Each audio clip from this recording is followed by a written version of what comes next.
ये वीडियो आपके लिए बहुत इंपॉर्टेंट होने वाली है क्योंकि आईटीआर फाइलिंग स्टार्ट हो चुका है और अभी भी बहुत सारे ऐसे टैक्स पेयर्स हैं जिनको ओल्ड टैक्स रिजीम और न्यू टैक्स रिजीम से लेके बहुत सारे डाउट्स हैं। इस वीडियो में एक ओवरव्यू देने वाला हूं मैं दोनों टैक्स रिजीम का। इसके बाद हम डिस्कस करेंगे टैक्स स्लैब्स क्या क्या है दोनों टैक्स रिजीम में। इसके बाद हम ये भी डिस्कस करेंगे कि क्या क्या बेनिफिट्स मिलने वाले हैं दोनों टैक्स रिजीम में, डिडक्शंस कौन से अलाउड होंगे कौन से नहीं अलाउ होंगे। उसके बाद हम ये डिस्कस करेंगे कि प्रोसीजर क्या है अगर हम टैक्स रिजीम को चेंज करना चाहते हैं। इसके बाद कुछ एफएक्यूज हैं जो बहुत सारे टैक्स पेयर्स के हैं, वो भी इस वीडियो में डिस्कस करेंगे। तो ये वीडियो बहुत इंपॉर्टेंट है आपके लिए अगर न्यू टैक्स रिजीम या फिर ओल्ड टैक्स रिजीम से रिलेटेड कोई भी आपको डाउट है। ये वीडियो अगर आप पूरा देखते हैं तो आपको टैक्स रिजीम चूज करने से रिलेटेड कोई भी डाउट नहीं होगा। तो आइए वीडियो को स्टार्ट करते हैं। पहले ओवरव्यू देख लेते हैं, ठीक है। ये जो न्यू टैक्स रिजीम है ये इंट्रोड्यूस किया गया था इंडिविजुअल और एचएफ को बजट 2020 में, जिसमें टैक्स स्लैब में चेंजेस किए गए थे और टैक्स पेयर्स को ऑफर किया गया था कंसेशनल टैक्स रेट, जो कि न्यू टैक्स रिजीम है बेसिकली। ठीक है, अभी न्यू टैक्स रिजीम में कंसेशनल रेट तो मिल रहा था, बट यहाँ पे कुछ कंडीशंस आई थी कि बहुत सारे एग्जम्पशंस और डिडक्शंस आपको नहीं मिलेंगे। ठीक है, इसके बाद अगर हम बात करें बजट 2023 में, तो गवर्नमेंट ने फुल्ली न्यू टैक्स रिजीम पे ही फोकस किया और इसे और अट्रैक्टिव बनाया टैक्स पेयर्स को। ठीक है, और न्यू टैक्स रिजीम को और भी अवेलेबल करा दिया एओपी के लिए भी, बीओआई के लिए भी और आर्टिफिशियल जुडिकल पर्सन के लिए भी अलाउ कर दिया। अभी यहाँ पे देखते हैं टैक्स स्लैब रेट्स क्या क्या हैं। ठीक है, तो पहले हम ओल्ड टैक्स रिजिम की बात करते हैं। ये ओल्ड टैक्स रिजिम का मतलब ये है कि जो पहले से टैक्स रिजिम चलता आ रहा है, मतलब न्यू टैक्स रिजिम अभी आया है, इसके पहले जो रिजिम चल रहा था वो ओल्ड टैक्स रिजिम ही चल रहा था, जिसमें बहुत सारे डिडक्शंस और एग्जम्पशंस मिलते थे। अगर मैं यहाँ पे बात करूँ तो ओल्ड टैक्स रिजिम आपको ऑफर करता है 70 से भी ज़्यादा डिडक्शंस और एग्जम्पशंस। ठीक है, अगर टैक्स स्लैब की बात करें तो अगर आप 60 से नीचे हैं, यहाँ पे एज लिखा हुआ है, अगर आप 60 के नीचे हैं तो आपका बेसिक एग्जम्पशन लिमिट 2.5 लाख रुपए है। और अगर आप सीनियर सिटीजन है, मतलब 60 के ऊपर है बट 80 ईयर्स के नीचे हैं, तो आपका बेसिक एग्जाम्पशन लिमिट 3 लाख रुपए हो जाता है। और अगर आप सुपर सीनियर सिटीजन है, मतलब 80 के ऊपर है, तो आपका बेसिक एग्जाम्पशन लिमिट जो है वो 5 लाख रुपए हो जाता है। और एडिशनल यहाँ पे रिबेट भी आपको देखने को मिल जाता है। अगर आपका इनकम एक्सीड नहीं करता है 5 लाख को, तो आपको अप टू 12,500 तक का रिबेट मिल जाता है। यहाँ पे नोट करने वाली बात यह है कि सरचार्ज और सेस जो है वो आपको over and above tax rate पे अप्लीकेबल हो जाता है। ठीक है, और अगर हम यहाँ पे न्यू टैक्स रिजिम की बात करें, ठीक है, तो न्यू टैक्स रिजिम के लिए सिर्फ एक ही बेसिक एग्जाम्पशन लिमिट है, जो कि है 3 लाख रुपए। आपका एज कुछ भी होने दीजिए। ठीक है, और यहाँ पे बाइफर्केशन दिया हुआ है टैक्स स्लैब का। यहाँ पे अगर आपका इनकम एक्सीड नहीं करता है 7 लाख से, तो आपको रिबेट अप टू 25,000 तक का मिल जाता है। और यहाँ पे भी सेम चीजें हैं, सरचार्ज और सेस अप्लीकेबल होता है over and above the tax rates.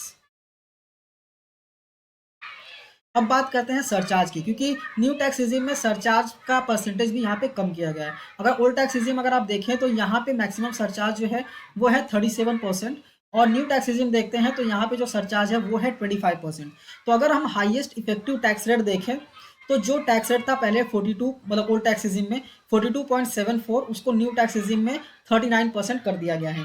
यहाँ पे एक और नोट करने वाली बात यह है कि जो मैक्सिमम सरचार्ज का रेट है, जो इनकम होता है बाय वे ऑफ डिविडेंड, या फिर जो ये सेक्शंस में इनकम होते हैं 11A, 112A और 115AD, इसमें ना जो मैक्सिमम सरचार्ज है वो है 15%। ठीक है, in case of an association of person consisting of only companies as its member, तो यहाँ पे आपका जो मैक्सिमम सरचार्ज का रेट होता है वो हो जाएगा 15%। ये है applicable from assessment year 2023-24। I hope आपको ये क्लियरली समझ में आ गया होगा। आप चाहे तो वीडियो को पॉज करके इसको रीड भी कर सकते हैं।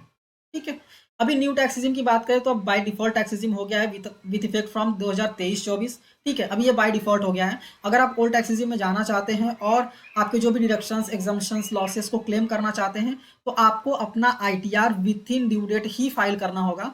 ध्यान दीजिए, अगर आप ओल्ड टैक्स रिजिम में जाना चाहते हैं तो आपको अपना इनकम टैक्स का रिटर्न जो है वो विथ इन ड्यू डेट ही फाइल करना पड़ेगा। अगर आप ड्यू डेट के बाद फाइल करेंगे तो आप ओल्ड टैक्स रिजिम ऑफ नहीं कर सकते हैं, और आपको कंपल्सरीली, मतलब मैंडेटरी हो जाएगा, न्यू टैक्स रिजिम में ही फाइल करना है। और मोस्ट ऑफ द डिडक्शंस और एग्जम्पशंस और लॉसेस जो है वो आपको नहीं मिलेंगे। ठीक है, ये बहुत इंपॉर्टेंट है। विद इन ड्यू डेट आपको रिटर्न फाइल करनी है अगर आप ओल्ड टैक्स रिजिम में फाइलिंग करना चाहते हैं। अभी कंपैरिजन करते हैं डिडक्शंस और जो अलाउड है ओल्ड टैक्स रिजिम में या फिर न्यू टैक्स रिजिम में। तो यहाँ पे लिस्ट भी बनाया हुआ है, आप वीडियो को पॉज करके यहाँ पे रीड कर सकते हैं कि कौन कौन से डिडक्शंस, एग्जम्पशंस जो है वो अलाउड है न्यू टैक्स रिजिम में और कौन कौन से ओल्ड टैक्स रिजिम में। ठीक है। और यहाँ पे अगर लिस्ट आउट करूँ मैं न्यू टैक्स रिजीम में कौन कौन से एग्जम्पशंस और डिडक्शंस अवेलेबल हैं, तो ट्रांसपोर्ट अलाउंसेस अलाउड है स्पेशली एबल्ड पर्सन्स के लिए, कन्वेंस अलाउंस अलाउड है, इसके बाद any compensation receive to meet cost of travel ये भी आपको अलाउड है, इसके बाद डेली अलाउंसेस अलाउड हैं, perquisite for official purpose only allowed है, एग्जम्पशंस और वॉलंटरी रिटायरमेंट जैसे 10-10C हो गया, ग्रेचुटी 10-10 हो गया, लीव इनकैशमेंट हो गया 10-10AA, ये सारी चीज़ें अलाउड है। ठीक है। इसके बाद अगर हम बात करें आपका हाउस प्रॉपर्टी जो है अगर वो लेट आउट है, ठीक है, तो उस पे जो इंटरेस्ट है अगर आपने लोन लिया है और उस पे इंटरेस्ट पे कर रहे हैं तो वो अलाउड है, गिफ्ट अप टू 50,000 अलाउड है, डिडक्शंस एम्प्लॉयर का कंट्रीब्यूशन एनपीएस का 80 CCD 2 अलाउड है। इसके बाद आपका जो एक सेक्शन है 80JJAA, ठीक है, वो भी यहाँ पे अलाउड है। अगर आप नहीं जानते तो आई बटन पे लिंक कर दूंगा मैं, आप देख लीजिएगा ये सेक्शन क्या होता है। इसके बाद आपका स्टैंडर्ड डिडक्शन भी अलाउड है। ठीक है। फिर इसके बाद आता है फैमिली पेंशन इनकम पे जो डिडक्शंस होते हैं वो भी अलाउड है। इसके बाद अग्निवीर कॉर्पस फंड आया था, इंट्रोड्यूस किया था बजट 2023 में, ये भी बेसिकली आपको अलाउड है अगर आप कंट्रीब्यूशन करते हैं तो। ठीक है, आई होप आपको क्लियरली समझ में आ गया होगा।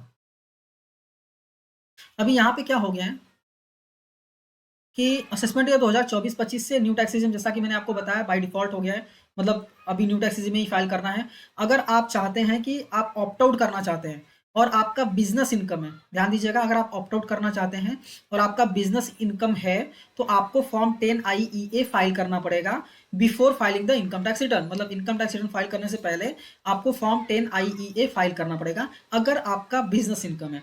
अगर आपका बिजनेस इनकम नहीं है तो आप ITR फाइल करते वक्त ही new tax regime old tax regime को स्विच कर सकते हैं, कोई भी प्रॉब्लम नहीं है। अब अगर थोड़ा एडवांस डिसएडवांटेज बेनिफिट की बात करें तो न्यू टैक्स रिजीम में बेनिफिट क्या है, रिड्यूस टैक्स रेट है, डिसएडवांटेज क्या है, डिडक्शंस कुछ ही अवेलेबल है। ओल्ड टैक्स रिजीम की बेनिफिट की बात करें तो अप्रॉक्सीमेटली 70 से ज़्यादा एग्जाम्पशंस डिडक्शंस अलाउड है, बट यहाँ पे अगर आप देखें तो हाइयर टैक्स रेट आपको देखने को मिल जाता है। ठीक है। अभी सवाल आता है कि ऑप्ट आउट कैसे करें न्यू टैक्स रिजीम से। ठीक है, तो अगर हम यहाँ पे बात करें प्रोसीजर क्या है, नॉन बिजनेस इनकम है तो आप ITR फाइल करते वक्त ही चूज कर सकते हैं, मतलब स्विच कर सकते हैं, बट ये ध्यान रखिएगा कि बिफोर ड्यू डेट आपको रिटर्न जो है वो फाइल करनी है। अगर बिजनेस वाला केस है तो आपको फॉर्म 10IEA फिल करना है। ठीक है, उसके बाद ही आप ओल्ड टैक्स रिजीम में जा सकते हैं। यहाँ पे ध्यान देने वाली बात यह है कि एक बार अगर आपने ऑप्ट आउट कर लिया तो आपको सिर्फ एक ही ऑप्शन मिलेगा स्विच करने का। ठीक है, मतलब अगर आप ओल्ड टैक्स रिजीम में चले गए तो आपको विड्रॉ करने का सिर्फ और सिर्फ एक ही ऑप्शन मिलेगा पूरे लाइफ टाइम में। ठीक है, तो ध्यान से आप कीजिएगा। अभी नॉन बिजनेस की बात करें तो ITR फाइल करते वक्त यहाँ पे यस नो करके आप चूज कर सकते हैं, कोई दिक्कत नहीं है। ठीक है, और अगर आपका बिजनेस इनकम है तो आपको फॉर्म 10IEA फिल करना होगा। अभी सवाल आता है कि फिल कैसे करना है, वो मैं आपको बताऊंगा। लेकिन अगर ड्यू डेट की हम यहाँ पे बात करें तो अगर आप एक इंडिविजुअल हैं और नॉन ऑडिट वाला केस है तो 31 जुलाई, ऑडिट वाला केस है तो 31 अक्टूबर, और ट्रांसफर प्राइसिंग वाला केस है तो 30 नवंबर यहाँ पे ड्यू डेट होता है। ड्यू डेट से पहले फाइल करेंगे तो ही ओल्ड टैक्स रिजीम में आप रिटर्न को फाइल कर पाएंगे। ठीक है, ये आपको ध्यान रखना है, आपको ड्यू डेट मिस नहीं करनी है। अभी सवाल ये आता है कि हम कितनी बार स्विच कर सकते हैं, तो जैसा मैंने आपको बताया अगर आपका नॉन बिजनेस वाला केस है तो आप कितनी बार भी स्विच कर सकते हो, कोई दिक्कत नहीं है। अगर बिजनेस वाला केस है तो आप एक बार अगर आप मतलब अपने ऑप्ट आउट कर लिया, ओल्ड टैक्स रिजीम ले लिया, तो आपको विड्रॉ करने का सिर्फ एक बार ही टाइम मिलेगा पूरे लाइफ टाइम में। ठीक है, अभी फाइल कैसे करना है फॉर्म 10 आई है वो समझ लेते हैं। इसके लिए आपको क्या करना होगा, आपको इनकम टैक्स के पोर्टल पे लॉगिन करना होगा, ई फाइल सेक्शन में जाना होगा, इनकम टैक्स फॉर्म और फॉर्म 10IEA आपको सिलेक्ट करना होगा। कैसे सिलेक्ट करना है ऑलरेडी मैंने वीडियो बनाया हुआ है, आई बटन पे लिंक कर दूंगा, आप देख लीजिएगा, फिर भी मैं यहाँ पे आपको समझा देता हूँ। ठीक है, फॉर्म 10IEA आप जैसे सिलेक्ट करेंगे यहाँ पे असेसमेंट ईयर चूज करना है और कंटिन्यू पे क्लिक करना है। क्लिक करने के बाद यहाँ पे आपको यस चूज करना है, अगर आपका बिजनेस इनकम है तो ही आपको फाइल करना है, मतलब आपको यस चूज कीजिए। अगर आप नो चूज करेंगे ना कि बिजनेस इनकम नहीं है तो यहाँ पे एरर आ जाएगा, एरर में लिखा होगा कि आप ITR फाइल करते वक्त चूज कीजिए। ठीक है, अगर आपका बिजनेस इनकम नहीं है तो, अगर आपका बिजनेस इनकम है तो ही आपको फाइल करना है और यहाँ पे यस करना है। आपका जो ड्यू डेट है वो ड्यू डेट आपको सिलेक्ट करना है। ठीक है, सेलेक्ट करने के बाद आपको कंटिन्यू पे क्लिक करना है। यहाँ पे एक पॉपअप कन्फर्मेशन आएगा, ठीक है, और ये बोलेगा कि आप विड्रॉ नहीं कर सकते, तो आप इसको रीड कर लीजिएगा और इसको यस कर देना है आपको। जैसे यस करेंगे यहाँ पे 3 चीजें फिल करनी होगी, basic information, additional information and declaration. ठीक है, बेसिक इन्फॉर्मेशन में आपकी बेसिक डिटेल्स होंगी जो ऑटो फिल होंगी, आपको कुछ नहीं करना है, सीधा सेव पे क्लिक कर देना है।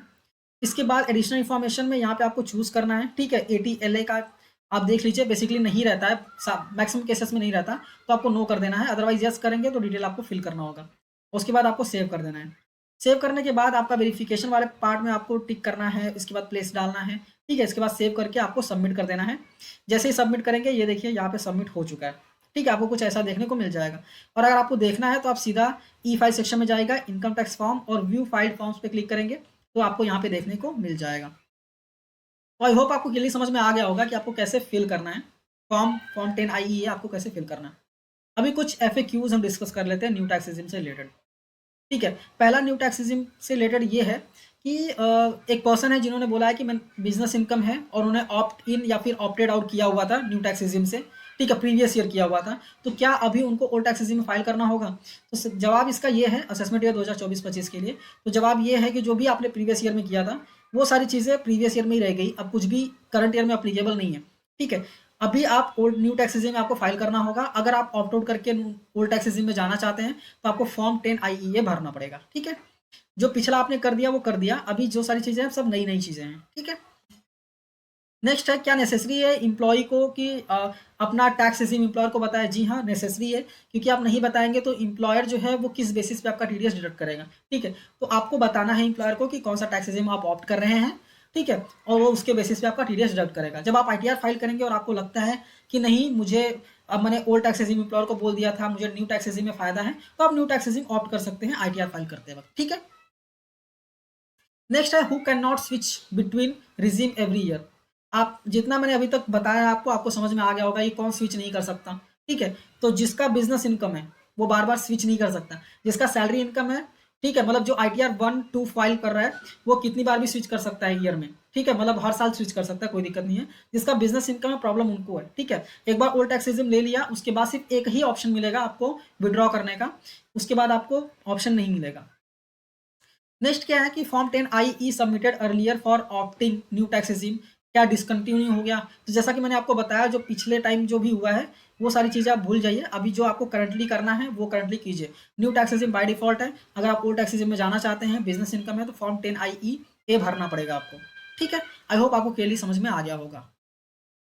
आई होप आपको क्लियरली समझ में आ गया होगा सारी चीज़ें। ठीक है, यही थी, मतलब इतनी सारी चीज़ें थी। फिर भी आपको कोई डाउट रह जाता है कि चूज़ कैसे करना है new tax regime old tax regime, मुझे कमेंट करके पूछ सकते हैं।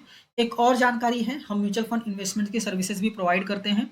हम आपको म्यूचुअल फंड का पूरा गाइडेंस देते हैं। अगर आपको म्यूचुअल फंड में इन्वेस्टमेंट्स करना है, म्यूचुअल फंड के बारे में कुछ भी पता नहीं है, तो आप मुझे कमेंट कर सकते हैं कि इन्वेस्टमेंट्स करना है आपको, ऐसा कमेंट कर दीजिए। हम आपको अपना कॉन्टैक्ट नंबर देंगे, हम कॉल पे डिस्कशन करेंगे कि म्यूचुअल फंड्स क्या होते हैं, म्यूचुअल फंड्स कैसे काम करते हैं, म्यूचुअल फंड्स कौन कौन से फंड्स होते हैं जो बेसिकली आपको सूट करते हैं आपके इनकम के बेसिस पे या फिर आपके गोल के बेसिस पे, जो फाइनेंशियल गोल आप रखना चाहते हैं अपना, उसके बेसिस पे कौन से फंड्स होंगे जो आपके लिए सूटेबल होंगे।